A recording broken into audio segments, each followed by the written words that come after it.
Hey guys, what's going on? Maya Elious here, CEO of Built to Impact. And today's question is, what if nobody shows up to my webinar and how do I still make sales? I really like this question because I teach people how to sell through webinars, sales calls, and any live virtual events to help establish their expertise and launch their signature offer.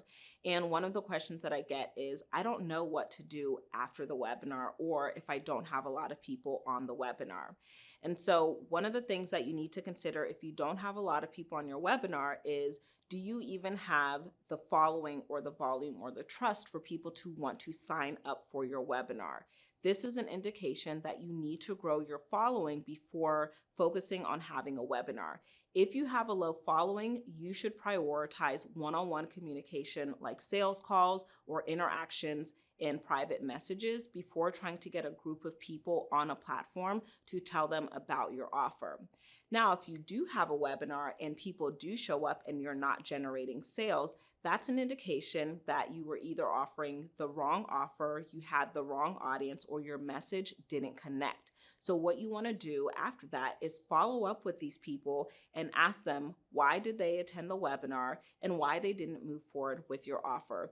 This is called market research, something that people often skip. Now, if you take the time to actually practice market research in your business, you will have less of these issues where people aren't showing up to webinars, or you will have less of these issues where people are coming to your webinar and are not purchasing. Now, if you find yourself in this situation, you really do need to prioritize the market research, and then you need to pivot. You want to make sure that you are actually offering something that your audience wants, as long as it's in line with your expertise. Obviously, I don't want you selling anything that you are not qualified to sell, but you need to figure out specifically what your audience is looking for from you and sell that.